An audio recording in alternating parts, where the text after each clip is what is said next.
we have a brand new segment. Revital, bite me. No. And we have the bites, Revital Bites. Nibbles. Nibbles. Nibbles. Nibble me. We've got some little herbally nibbles coming your way. So we're going to be doing a rapid fire 15-minute episode. Q&A. Q&A on a herb. Yeah? Perfect. Yeah, great. So today, herb of the hour. What is it, Kris? We're doing elder because it's a 2-for-1. We get elderflower, we get elderberry. Yes, amazing. All right. So where do we start? Medicinal properties, actions, usages. Let's go. Let's go. So we've got elder. The Latin for it is Sambucus nigra. The etymology of that is the sambucu is like a panpipe. If you think like pan with its little flutes or those Peruvian little hoo. So it's because they used to make those out of the stems of the wood from the elder because it's hollow or it's easily hollow. It's got like a hard outer layer, like an outer bit of wood, but the inner core is actually quite spongy. And if you cut up slices, you can push it through with a something long, like a toothpick or a chopstick or whatever, depending on how long it is, and almost make like a straw, but that could be like the panpipe. So that's the sambucu, which is the original sort of Greek word for that instrument, and that's sambucus. And then nigra is black because this is black elderberry as opposed to the red variety, which is indigenous to Americas. So that's sambucus nigra, or the elder tree. So that's the naming. So how do we use it? How do we use it? It has been referred to as the medicine chest of the people because every part of the elder is beautifully medicinal. Maybe not always palatably medicinal or pleasantly medicinal, but it is beautifully medicinal. Most commonly, we use the flowers. I've got some little flowers here. I'm going to hold up to the little camera. I don't know if you can see. They're like little sort of little fairy flowers almost is the best way to describe them. They're really, really tiny, 5-petaled, 5 stamens. They're normally white color. An elder has a particularly interesting smell. It's kind of a bit cat pee when it's fresh, but once it dries, you get that classic sort of like lychee-esque elderflower kind of olfactory notes to it. And these obviously ripen up into the elderberry, which is what I think most people have sort of encountered them as. We've got some little elderberries here in front of the camera, but for those of you listening, they're like tiny little dark little berries. Little sultanas. Yeah, but even smaller, like tiny babies. And so people will often have elderberry as like a syrup or as an extract for supporting colds and flu. And the flowers are very similar in supporting colds and flu. They have very different actions. Yes, I was going to ask you that. And also talked about the medicine chest of the people. That's just like the flowers and the fruits, if you think. But the twigs themselves, the outer bark has medicinal actions and then it's quite good for fevers, but it is very emetic in that it will make you vomit. So if you're wanting to... Tell me what you just told me before. Well, I love elder because elder in all its forms helps to open up all the emunctories, all the channels for healing. It makes you piss, it makes you sweat, it makes you shit, it makes you vom. It opens it all up. It opens up all the... flow. You know when someone's like, let's clear your chakras, we go for elder because it's going to clear, it's going to blow all open. So yeah, the inner bark is quite emetic, as is the seeds from the elderberry. So if you ever encounter elderberry in the wild and you're sure it's elderberry, never eat the seeds raw because they will make you power vom, like exorcist power vom, basically. Which is why we need to cook it down, or we need to process it, or we need to dry it out and use it that way. And often heat inactivates that. The leaves themselves are really great for bruises. A oil infusion from the leaves is actually really like bug, so like keeping away ticks and flies, that kind of thing. I've made ointments before from the elder leaf. We kind of think of it as like even maybe from an energetic aspect for like creating a shield against energy vampires as well. It's kind of, that's how I've used that in the past. Mechanisms of action. The elderflower themselves is a lot more drying, a lot more astringent. It's what we call an anti-catarrh, and that it reduces mucus and mucus secretion. Sinus. So we use it a lot for like quite heady complaints of colds and flu. That's why it's in the yep tea or the pew tea, whichever way you want to call it, which is the very classic cold and flu tea of yarrow, elderflower, and peppermint. And the elder's in there because it's supporting a little bit of like immune upregulation, but it's more because it's drying and clearing for excessive mucus secretion. And it's a diaphoretic in that it helps you to sweat more and sweat more effectively. We talked about those among trees.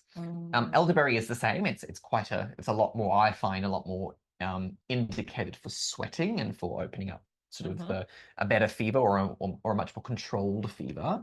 But the berries themselves have a lot more of the immune function in that they're being a berry, they're full of vitamin C, but they're also stimulating to the immune system, and they have a very interesting phytochemical that has to do with its anthocyanins, in that it actually covers and protects or interrupts the way that viruses want to replicate. So we know viruses are not really living organisms, and they kind of like little vampires in your system that they want to sort of put their inject their DNA into, and then they make that cell make more viruses, and that's how it spreads basically in the cells. But the anthocyanins in the elderberry, they actually help to interrupt that sequence, so it protects your cells from being like more viral replication. And so often it's one of my first go-tos for cold and flu because it's halting the virus in its tracks. Antiviral. Yeah. So that's so much when COVID was here. For any sort of virally things, I always sort of go like that elderberry, even like sort of that when you feel really, really sick and you just feel like flat and you need like that shield, or things are too bright, things are too heavy, or people are too loud, elderberry. Like it's kind of, yeah. All right, love it. So folklore, and we can talk about energetics as well, because I know we've already talked a little bit about it. I'm going all over the place. It's the first time we're doing this one. So we talked about how it's the medicine chest for people. Some of the folklore from a religious aspect is that because it's not good wood to burn, so it's not the best like firewood, and is also a tree that's quite associated with the fairies and sort of the fae courts, both in like sort of Irish and Scottish and old Celtic English kind of history. And so to cut an elder would be unlucky, and to burn an elder would be even unluckier. So it's not really used for that, but it's not good firewood. But it was also because it's so hollow. We talked about being like really brittle and hollow, and it's a tree that kind of like gets quite sort of, I don't know if you've ever seen in wintertime, and like it drops all its leaves, drops all its flowers, and looks quite like sort of dead. And because it sort of dropped its wood quite easily, it was described as the tree that Judas, who betrayed Jesus, hung himself on. And that's why it was a cursed tree and not a good tree for hanging or for supporting weight. But we know that's because it's quite hollow. We talked about like there's not a lot of but it's also a tree in the way that it grows. It sends out lots of runners, and the runners make new trees. And so you can have if you put an elder in the ground, you're going to have a forest in a couple of years' time because it just spreads like crazy. Sorry, mum and dad. And the reason I love that is because it's also a herb. Therefore, I feel for like thriving and proliferation, and it's kind of like in those instances where you need more growth or you need more resilience, elder's there for that kind of aspect. Being that it's a fairy tree, we've talked about women would wash their faces with elderflower water or elderflower dew to sort of be as beautiful and as radiant and as glamorous as the fae. It's still a practice. And it's really toning and tightening for skin. It's also like great for hyperpigmentation as well. I know I've used an eye washes for clearing away like sty eyes, that kind of thing. So like and sort of also clearing the vision, helping you to see the fairies. For those watching the show, I'm right here. So it's have a real life fairy. So it's a beautiful herb on sort of all those sort of levels. So we get like there's the English Sambucus niger, or the European, and we have the American one, which produces like red foliage and sort of really red flowers. It has slightly different actions, but there's still a little bit of an immune. But I'd always sort of go for the black elder more myself. Get that more readily. Get more readily. It grows really well here in Australia. You can get them from like most sort of botanical shops. Just my big thing is like when you put them in the ground, it's going to be really hard to get rid of them because they send all these runners around and that's kind of the folklore, and then energetics. Like I see it as being, it depends on what part you use. If you're using the berry, I see it as being quite warming in energetics, quite moistening because it's a fruit. There's there is sort of a bit of a slight cooling aspect because it is a sour tasting fruit, but I think it is quite warming in how it helps us heat up and sweat and that kind of thing.